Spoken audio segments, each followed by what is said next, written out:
This interview has been conducted for the Marmite Housing, a People's History project. My name is Dr. Sue Morrison and the respondent is Mary Pickering. This is the 5th of August 2025 and the interview is taking place in Mary's home in Invergordon. Yes.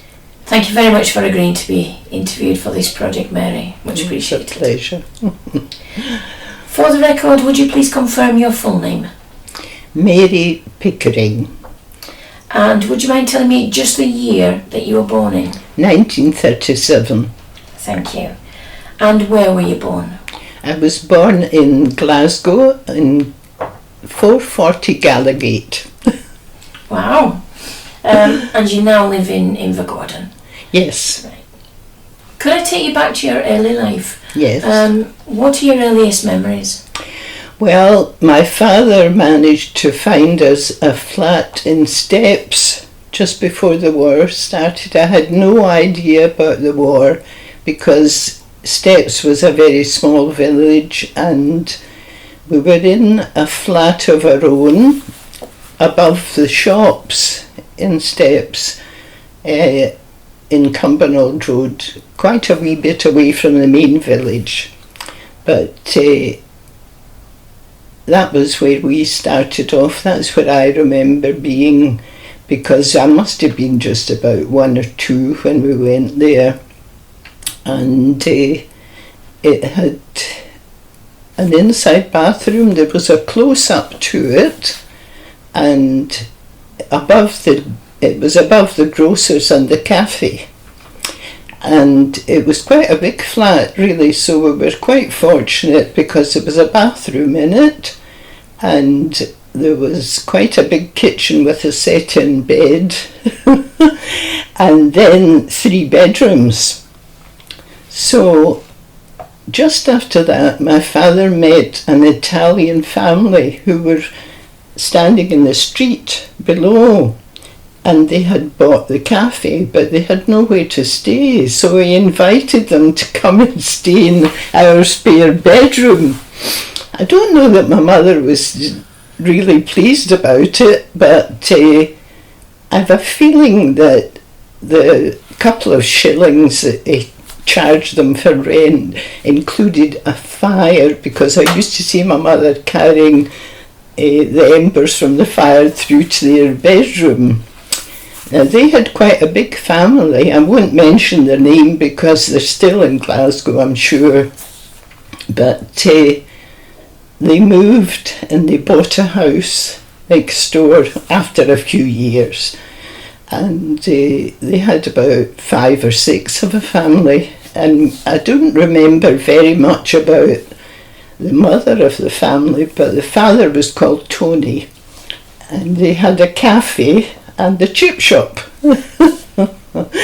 So that was very nice, and the grocer was David Martin, and the rest of the houses in this part of Steps were council houses, and they had all closes with people staying at them, so we were quite fortunate. It must have been a private landlord, I realised.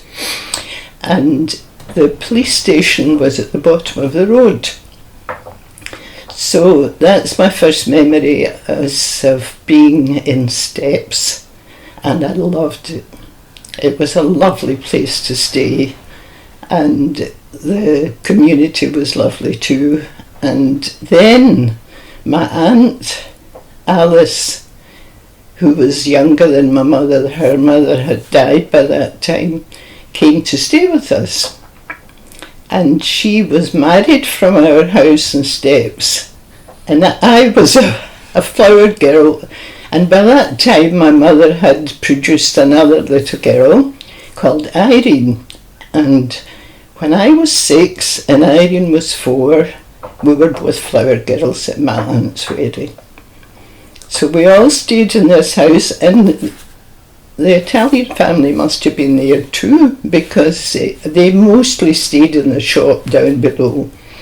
But my aunt used to sit with her sewing machine and make handbags for people all during the war, because her job was a seamstress, and she worked making uniforms for the troops in Glasgow.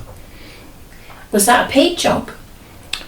Yes, she that was a paid job. This was just a hobby, making the bags, you know. And of course, the neighbours all wanted one. She dealt with that herself. Do you remember much about that wartime period? Well, the reason I knew it was war is we all went to this hall whenever the siren went, and everybody in the neighbourhood went, and they had a wee sing-song. And that was really all I remember about the war, because we were totally away from it all, you know, and there was a pony track on the other side of the road, and that was more interesting for us. So I had an older brother, a half-brother, and he was 5 years older than me. My mother had this boy, and they were already there when my father and her married, so I was really the oldest of their family. And Tommy was 5 years older, so he was quite good fun. Can you tell me about your parents? A bit more about them. Yes. I think my father, as I told you, that he had written all about himself in the background, and he had never had a home of his own, really.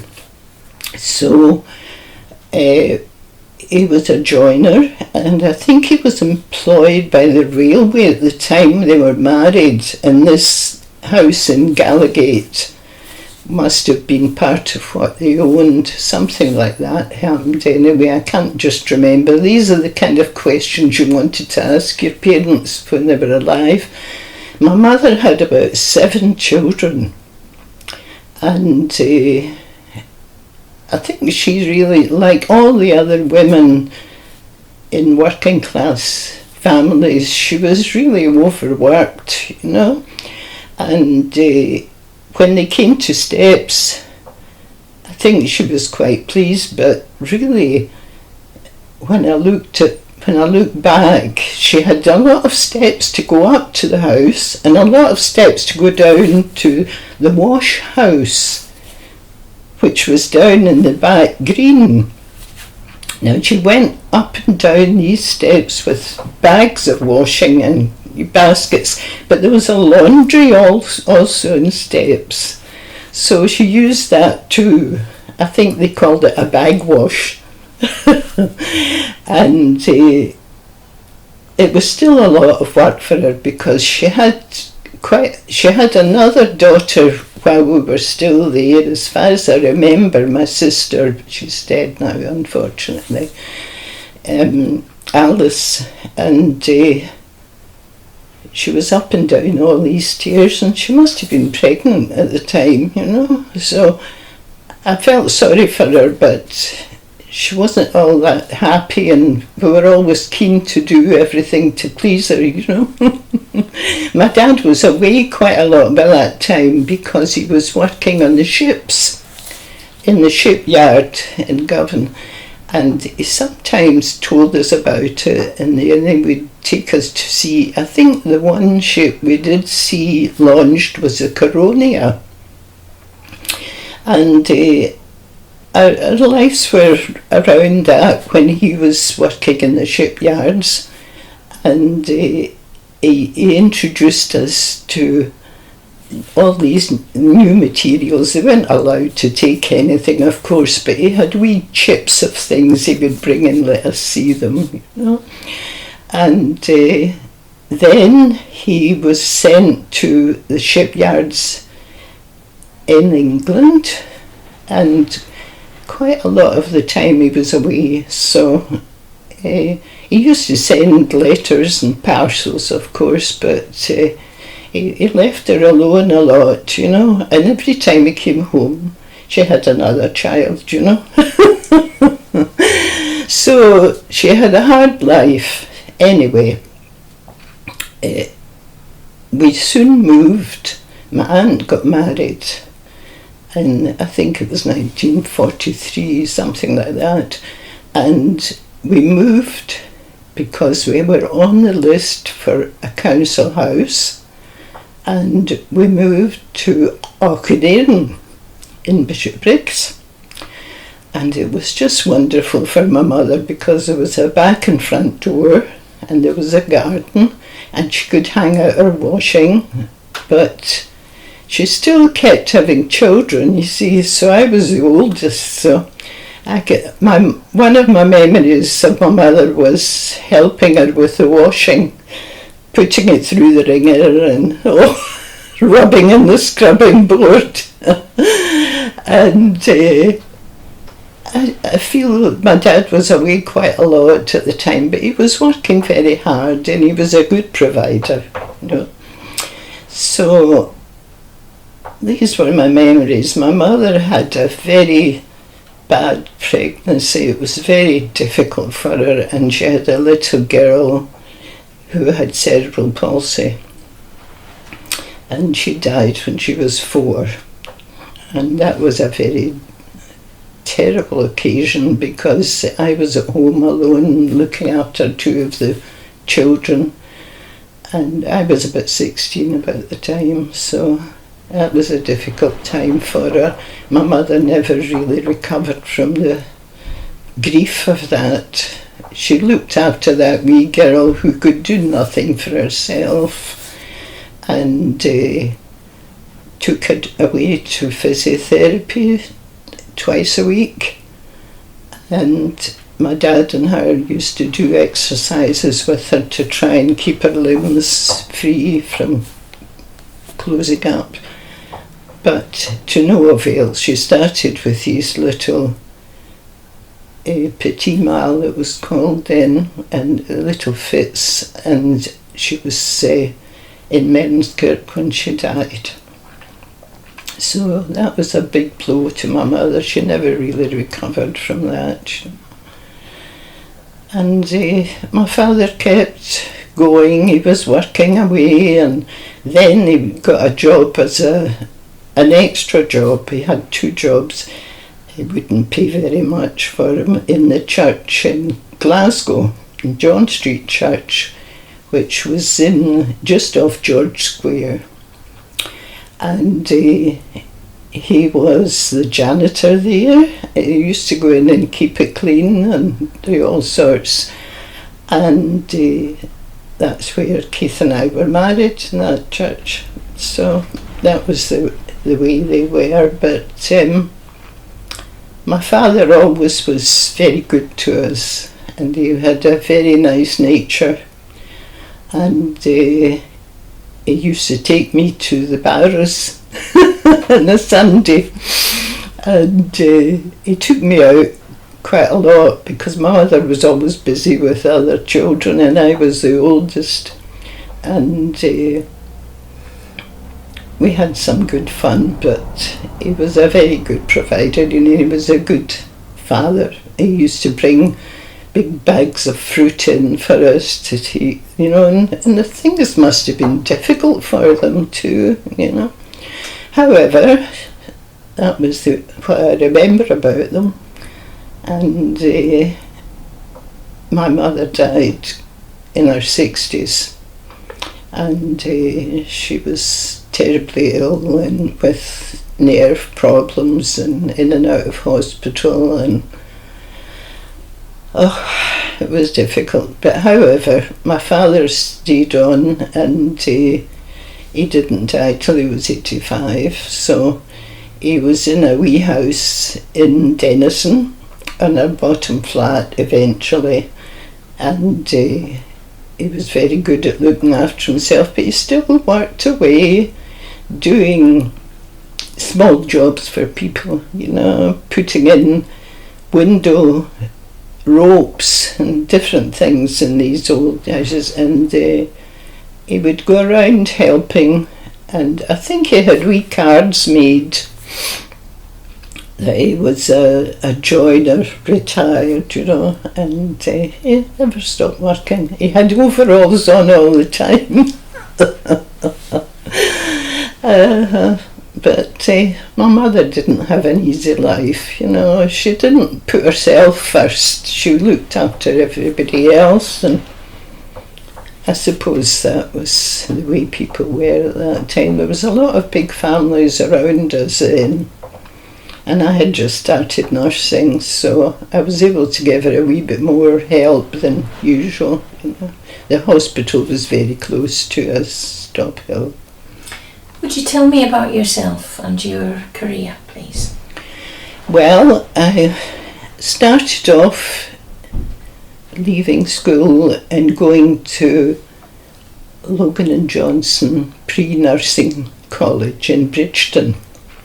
So I had to travel in there, and because we were living in the Lanarkshire side of the houses, there was the Glasgow side, was just the other side of the road, Ballarnock and Barmarloch, So I used to have to get the train and the bus into Bridgeton, and went to college. Then I knew I wanted to be a nurse always, I think it was probably because we did have the nurse coming to the house quite a lot when my mother was having children, But I went to Lightburn Hospital because I knew you could get in there when you were 16 and a half, infectious diseases. And I was there till I was old enough to go to Stop Hill to do my training. So my father had written away. It's amazing, isn't it? He used to do all this kind of thing. And he'd written to the hospital to see if I could go. And of course he said yes, I could be a student nurse. I had the qualifications from school. And I started in Stop Hill in 1955. And I did a registered sick children's certificate first, and then I went to the maternity to start my training there, and then I got married. So from there on I had my children, but I think the next thing I did was I went back to work. Oh boy, sorry, I'm skipping a wee bit here. After we got married in 1958, and we had a house, in fact we moved into a tenement flat, isn't it interesting, in Langside. But it was very nice, and of course there was a bathroom inside it, and it was rented, of course, and it was only because my friend's mother lived above this flat. She knew it was going to be available. So we went over to there and we stayed there until I worked for a little bit all the time too in a children's home in Langside, which is gone now. And it was for children with mothers who had tuberculosis, and they were sent to separate them from the mother and not get any infection. They were sent to this home, and we had babies and toddlers and wee souls. The matron that was looked after them during the day, I was doing night shift, I think, and she used to go to bed in the same premises, and she would switch off the heating, so we would wait till we heard her snoring and we would put the heating on again. So after that I was having my own children, but in between times, and I had Yvonne and then Alan and Shona. So they were, three of them were all born up round about there into the local hospitals. Alan was born at home, and their GP came and helped in the birth. I saw the nurse, the midwife, right up till the baby was born. That night he was 10.5 pounds or something. Yeah, he was heavy. And Yvonne was just about 18 months, because she could just say nurse and no more. So about 2 years afterwards, Shona was born, so we were still in Langside at that time. And then we got a letter to say that we could have a house in Auchinleck beside my parents, because I was on the list there, and it was a prefab, and it was lovely. So we all stayed there, and then we had a terrible storm in the 60s, and half of the roofs blew off. So just at that time they were building new houses for us. So we moved into a new house. The week after we moved in, Ruth was born. So that was 56 years ago. And we lived in that prefab, and then went into the new house in Auchinleck, and it was Mrs. Thatcher that allowed us to buy it, remember? Yes. So we bought the house, and it was very nice, and Ruth was born, and we moved to a bungalow on the main road, and I had known the people that were in the bungalow because the lady used to sell fruit and vegetables from her garage. And my mother used to send her around there for potatoes and higgins, she called them, and I had to translate that into onions. And I think my sister remembers going there too, because we used to take jam jars and get the money for them. She used to make her own jam from all the stuff in the garden. So I didn't realise that we would be buying that house someday. So we did. And we stayed there for about 30 years, I think. And then we'd both retired, because I went back to work, of course, in Stobhill, and did evenings in the sick children's bit, 5 till 9 or something, until one of the other nurses persuaded me, when Ruth was about 5 and she was at school, to go back and do another certificate, which was a general certificate, because you couldn't do anything without that. I was determined to just work with sick children, but I realised I think I wanted to be a health visitor. And it was mainly about the prevention. When I saw some of the children, how ill they were, the vaccination for measles wasn't really established terribly well, and some of the poor wee children were so badly affected by measles. I never ever forgot it. Anyway, I went and did my general training, then applied for health visiting after I staff nursed for a wee while with the children's ward, and went to health visiting and was there for quite a long time before I retired. Then just before I went to different places and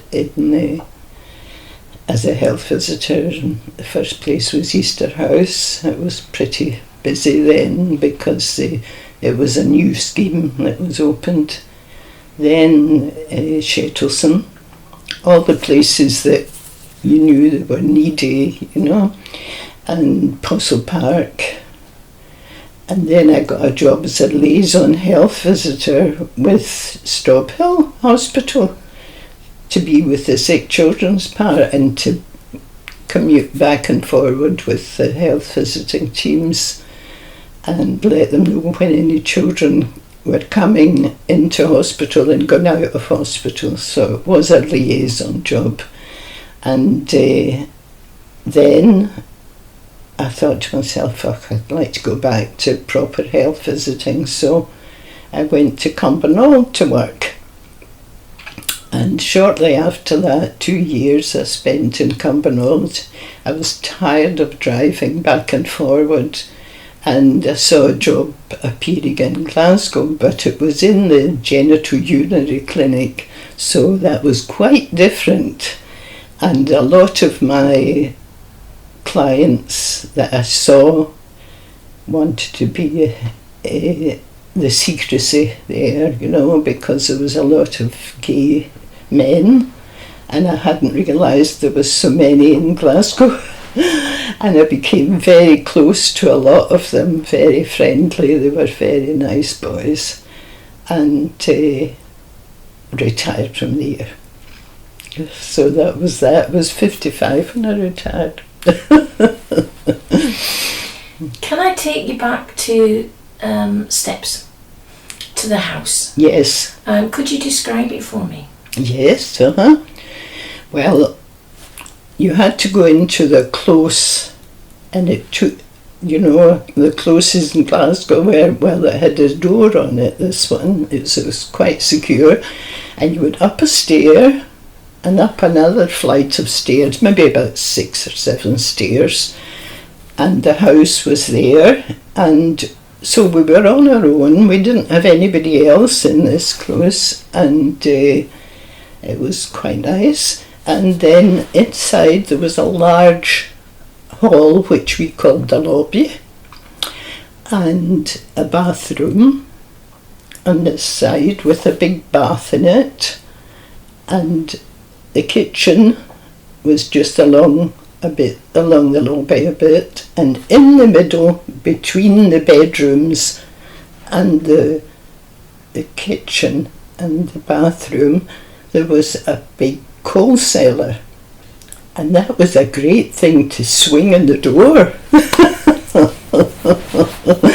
So the 3 bedrooms were down on the left hand side. I think that was probably about the big bedroom had another set-in bed in it, and my brother stayed in that one. But this bedroom was kept as a big room, and you know, it was very nicely kept, and it was only used on certain occasions. So although he slept in it, that was all he did. And I don't really know where everybody slept, because when I think about it now, I think I remember being in the set-in bed in the kitchen. It was nice and cosy there, you know. And I remember one year asking for Christmas time a Bible and knitting. You couldn't get very much, but I did get it. But the hall was quite big, I seem to remember, and it was quite a big flat, really. And how they could afford it, I don't know, but it was amazing. How did they get the coal upstairs? Well, I'm just thinking about that now. I think the coalmen used to come up and put it into the cellar for you. Yeah, I think so. Yeah, I can remember them with the sacks on their back, and I'm sure they must have come up and put it into the cellar because nobody else would be available to do it, you know. What kind of cooker fuel did you use? I think it must have been one of these big ranges with the fire. It was, I can remember it. And that was the only way we could ever get any kind of hot water. There must have been a tank behind it, you know. But I haven't got a great memory of steps because I was only 10 when I left, and it didn't seem as though you could remember terribly much then. But because it was a very busy wee community, the churches were always doing something, and everybody went to church then. And they had a very good musical in the church, and all the children had parts of I think it was fairy stories. I was Cinderella's sister, and this other girl was a sister, and somebody told us we were better looking than Cinderella, but I don't know, they had a lot of money, you know. Steps was quite a lucrative place to stay, and most of the houses were all stone, big houses, and they were all bought, you know. So Cardown was where there was a miner's place, and they had a very big blow up. I think they had I think it was awful. Mary, could I ask you to describe the house at Langside?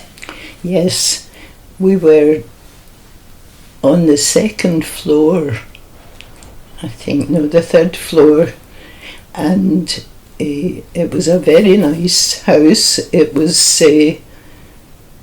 2 bedrooms, and they were quite big bedrooms, and a big sitting room and a tiny wee scullery, and just as you went in there was a bit under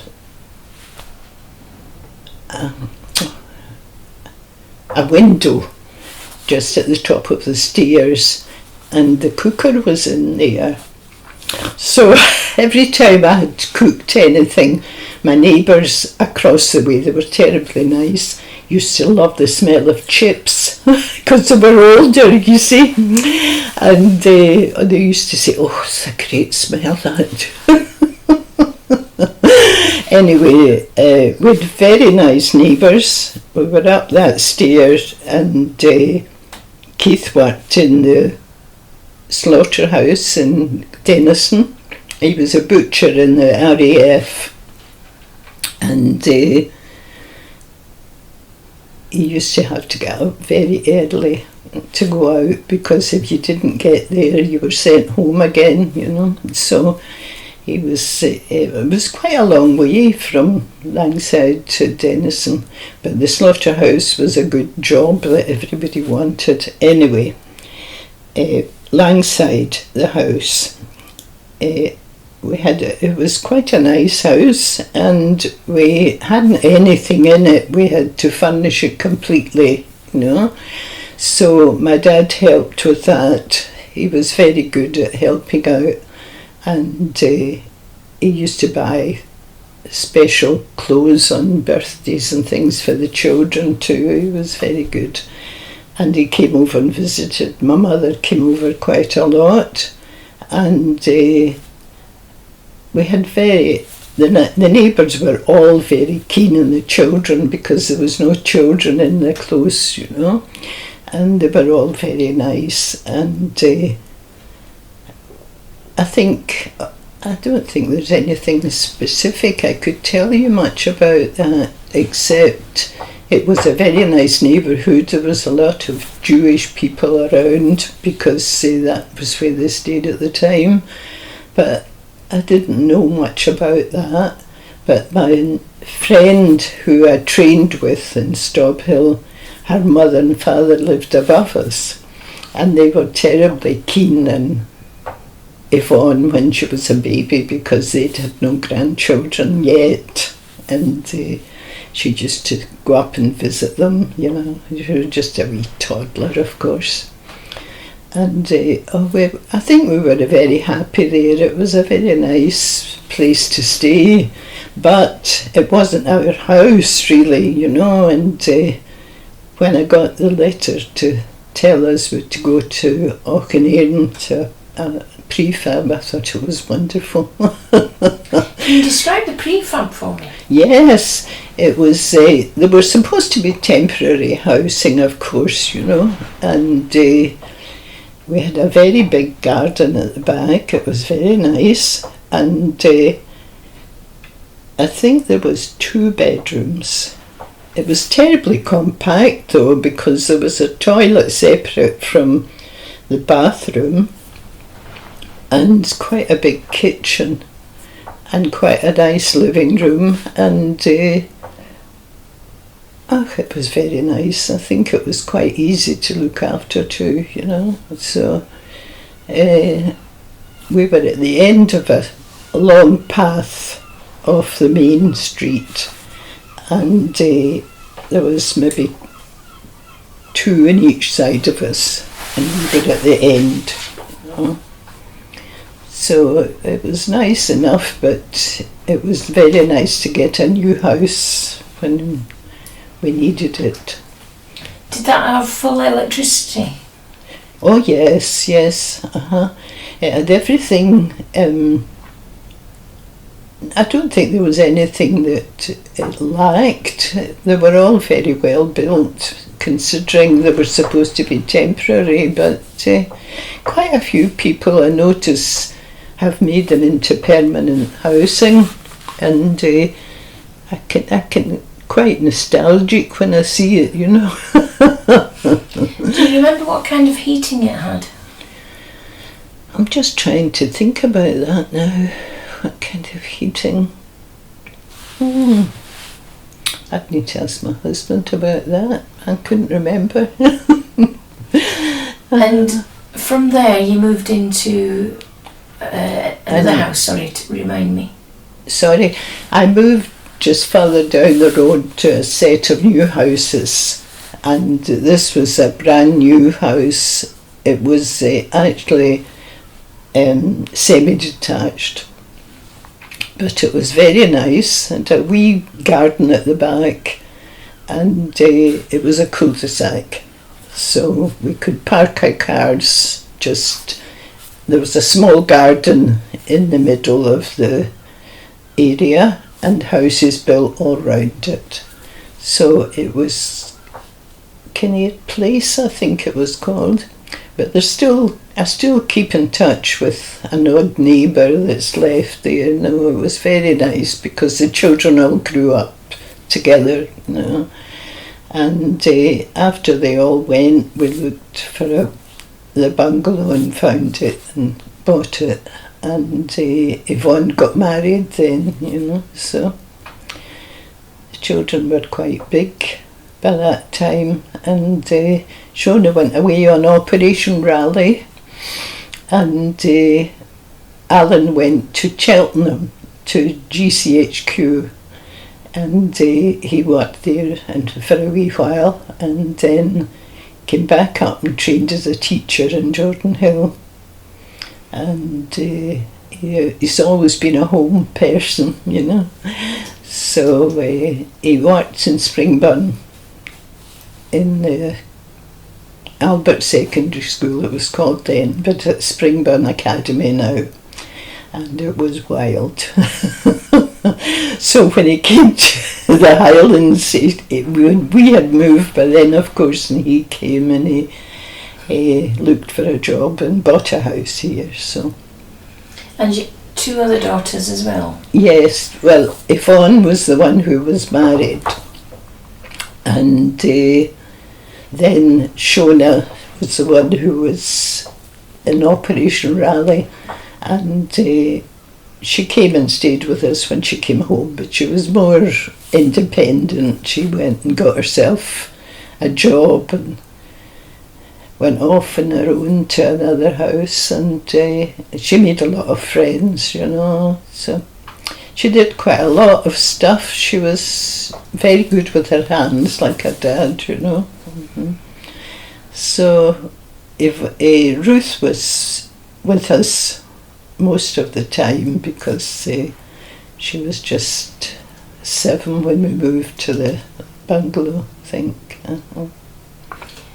You mentioned your husband a couple of times, Keith. Please tell me about him. How did you meet? Yes, well, I was a student nurse, and I was in the ear, nose and throat ward because there was children there, and I was trained as a children's nurse. And he came in as a patient from the local RAF camp in Bishopbriggs. He had a piece of meat stuck in his throat, and he was taken to theatre to have it removed, and I couldn't wait for him to get out of that anaesthetic to get away to the dancing, because we all loved dancing, you know. And he recovered, and he was very good looking, and I fell for him, and he asked if he could stay a wee bit longer to the sister in the ward, and she was quite keen. So she let him stay for a couple of days longer than he ought to, and he became part of the kind of group. There was a few nice old men there, and they were very fond of him too. So from there on he asked me to go out, and of course it wasn't the done thing to go out with a patient at that time, and I was a wee bit dubious about it. But I did meet him, and we went for a walk. And he stayed with one of the men he'd met in the ward when he was demobbed from the RAF. He was in the RAF a year or so after that, and I kept in touch with him. And his parents were dead by that time, so he had been staying with a cousin, and he was quite glad to come up to Glasgow and to stay with the friends that they stayed with across the road from us. So we got married quite quickly after that. It was just about a year after he came. So that was the story. And where is he from, just for the record? Oh yes, I'm sorry, he's from Yorkshire, from Keighley in Yorkshire. And we visited quite a lot, and they came up to see us too. And his cousin that he stayed with, she had dementia, the mother, and the father died when he was 100, not so long ago. So he was down at the funeral, but I stayed at home. But now and again we have visitors from Yorkshire. Some of the family come up, you know, his cousins. I'm going to take you back to your work. You mentioned that you went into houses in Easter House. Yes. In Shettleston, and these are kind of covered within this project as well. Could you describe the areas? If we look at Easter House actually, what was the area like and what were the houses like? Well, it was quite a bleak area. It was actually Barlanark and Easter House, so they were both very close together. And I felt very sorry for the people because they didn't have very much of a social life. The community was pretty bleak because they had built all these new houses from Glasgow and forgot about work for the people, you know. So it was very hard for them to go to work and pay their fare to get into Glasgow. I felt sorry for them. And the clinic that the health visitors used was in one of the tenements. They were all new houses, but they were still built as flats too. And the health visitors had a whole floor, and that was where we met in the morning and were given our jobs. And I had a mentor, and she now is in Bishopbriggs, and she's retired well now, but she was younger than we were. Grace Fraser was the other health visitor trainee that I worked with. Grace won't mind me saying.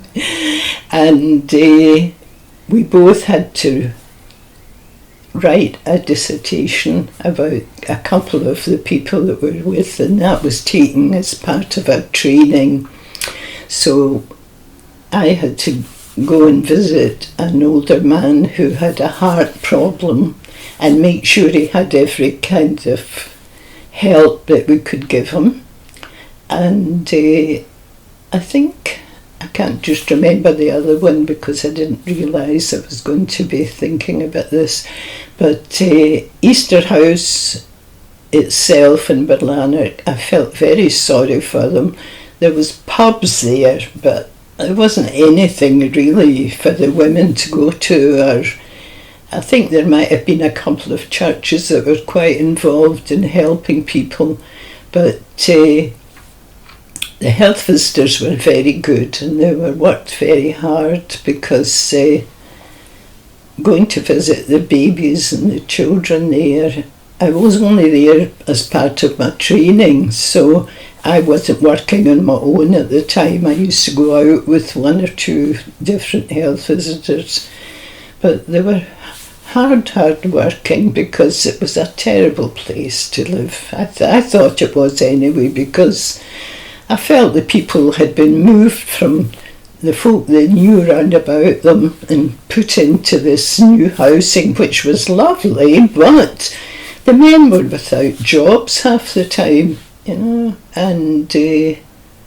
I was quite glad when I was moved out of there, because it was part of our training, but we did it, and you went to the clinics and looked at the babies and things, and a lot of the poor areas, the babies weren't all that well looked after, because the mothers didn't have the money and couldn't look after them. The food, the milk was free for a lot of them, and that helped a lot, but we used to keep a big cupboard with every cream and different medicines, and they could get them free. We could hand out medicines, but I don't think they do that anymore. But there was a very good paediatrician that worked in the clinics, the baby clinics, and they would pick up anything that was wrong with the children, and they would get treated better, I think. I don't know how they manage without that now, but I don't think they do the same thing. I think the doctors were considered a luxury, Your GP was your only other helper, which of course is quite different now, but yes, it was difficult to get there, because you needed your own car too, and it was quite a distance. But then we were given our own area to work in, and that was much better, and but much better in some ways, but in other ways it wasn't, because there was a lot of poverty and neglect around, but it was a great job. I enjoyed it. Yes, it was nice. Shettleston Clinic was a lovely place to work, but it is now moved, it's closed. It was overlooking the park in Tollcross. It was lovely, but we used to have, I was the worst area, I think, in South Carntyne. I'll just have to say it, because my car was broken into the first week I was there, and the windscreen was shattered and the side window shattered, and it was days before we had credit cards and cards, you see, so anything they could steal, it was cash, and my mother's family allowance book, my mother's pension book was in there, and everything had to be replaced, but they didn't get very much, but I was stupid enough to leave my bag in there, but I learned, you learn things, and Keith was very good at coming and rescuing me. What kind of houses did you go to in Shettleston? Well, in Shettleston it was the old tenement type of house, and I think the old people were the ones that we felt safest with, because there was some really, you would go up a stair and the window was all broken in the stair, stairhead thing, and the wind would blow through and it would be freezing. You're standing at somebody's door and there's a dog battering it back. And the day my car was broken into, I was up at a door and I knew a baby was in there on his own. I could hear this baby crying and I couldn't get anybody to answer the door. And I just had the feeling that the baby had been left in there. So when I got downstairs, my car was all in such a mess, I had to leave it, but I realised afterwards that it was safe. I reported it to the rest of the girls and they came round to check it out. And the people who were the best help were the RSPCC. They were really, really good. They had women who would go in and teach the girls and the women to cook basic things so that their family would be fed. And they were so good. If you were worried and you couldn't get into a house and you just, even going back several times in a day, you couldn't get them, they would check it out for you, you know. And those were the days when drugs just started to come out and it was difficult. Shettleston was drinking was the problem with women. And we used to have a group that we met every week. We invited people to come to this group and we gave them a chance to talk to us, you know, and I can't remember what we called it, but they used to come with a bottle of iron brew and different things, you know, and have a drink when they were sitting. But there was a wee drink problem in the area. It was before drugs took a real hold, but drink was a big problem in Glasgow at that time, especially with women too, you know. It was difficult, but we just did our best to, we got people along to talk to them from different areas, and basic cooking from the Doe School, they would come along. Because we were designed as a needy area, we would be able to get people to come free and they would come and give us talks, and it was mainly folk that would be at the same level as the women's intelligence, you know. It was very good, but it was a hard place to work too, you know. Did you see any changes in the buildings? No, not really, no. There was social work were very good. They would come in and I would be in touch with them and I got to know them quite well. But I didn't see really a lot of changes in the buildings. Some people didn't look after them right, you know, and the housing were very good at helping out if you contacted them.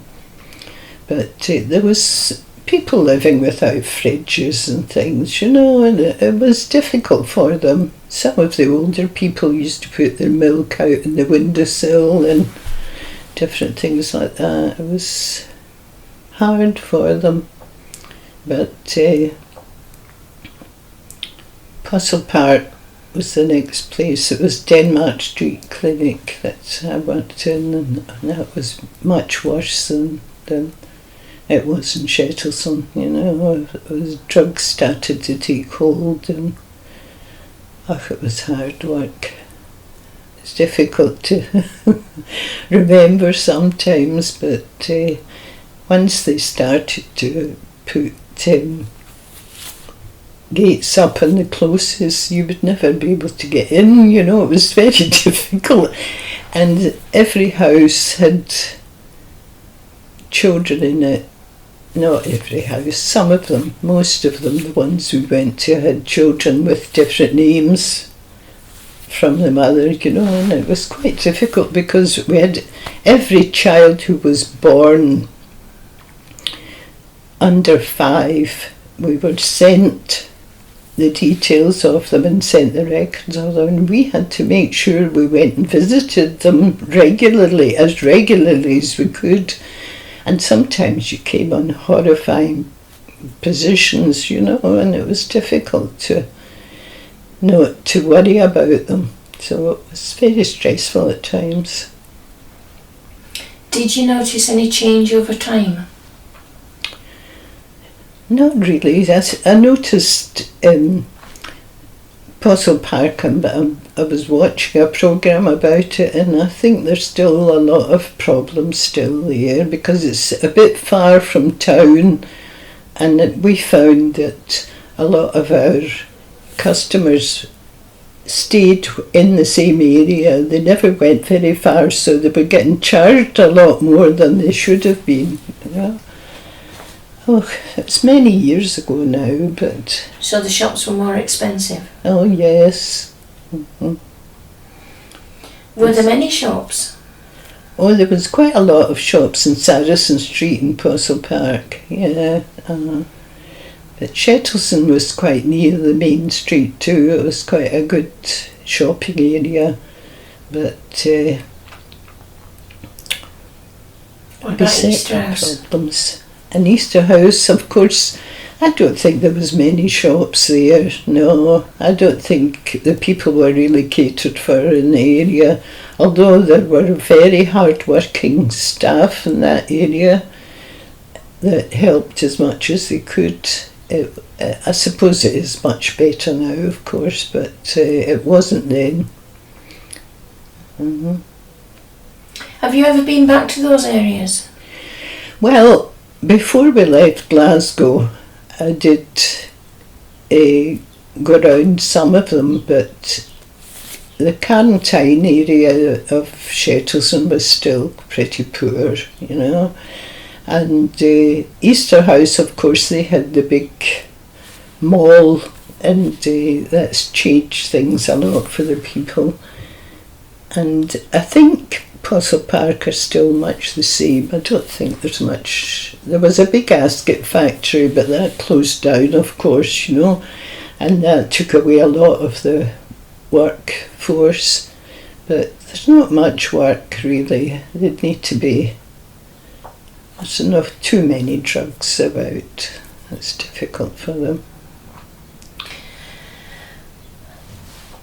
What do you think? Going back to all the houses that you've lived in, Mm-hmm. what do you think was the best feature for you of those houses?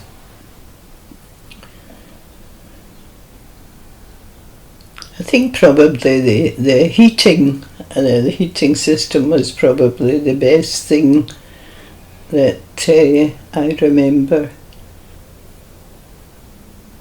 Is that really what you were thinking about? Mm-hmm.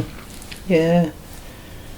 I think probably we all grew used to not having central heating, didn't we? And in our first flat, our fire was always lit every day, every morning. And then I heated up the water. And there was a fire in the bedrooms. I think the bedroom where I had my wee boy when he was born, they had a big fire in that. It was about 2:00 in the morning, but the doctor decided she still wanted to come. She was related to the GP, she was his aunt. Mm-hmm. And they were all very nice, I must say. You've been left Glasgow quite a while now. Oh yes. Mm-hmm. 20 odd years? Yes. Mm-hmm. And you're living in beautiful Invergordon in the Highlands. When you look back, what are your best memories of Glasgow? I think my best memory is, if I look back, is George Square and the city chambers. I think it was lovely, and I often think about it because my sister lived right at St George's Cross, and I visited her quite a bit, and she came up here quite a lot. So I think the centre of Glasgow, Sauchiehall Street's changed so much, compared to what it was when I was younger. And Argyle Street, it's kind of varies, but I think maybe George Square and the main part I liked it best, you know. I think about that quite a lot. I miss Glasgow a lot, but maybe it's better just being in a quiet place, isn't it? Well, the last house we were in was right on the main street in Auckland, and of course they came and built a crossing, and there was no way we could get the car out. You see, we had to press the button to stop it. Oh dear. And we had a shop beside us, and of course the people used to come to the shop and just draw up in front of the gate, you know, and you're trying to get out. Oh dear. So, and there was about 3 or 4 buses an hour, you know, and now you're lucky if you see one every hour here. I've never been on a bus here, but yes, it is completely different. The roads are very different. I've always driven, and I still do, but when I hear my husband saying, "Oh, look at this road, it's awful busy, isn't it?" I think when we were in Glasgow recently, we were stuck for half an hour or something, you know. And we used to drive around there, no bother. I think that's all of my questions, Mary. Yes. Is there anything that I've missed or you would like to add? Not really. I suppose my memory isn't as good as it used to be. It's very good. But there's things that you've mentioned that I'll probably need to think about and go back, and it's made me think back a lot about life and memories, you know, and it's amazing the things that you start to remember that you thought you had completely forgotten. Well, I hope they're all happy memories. They are, yes, thank you very much. Good, thank you very much, Mary. Oh dear.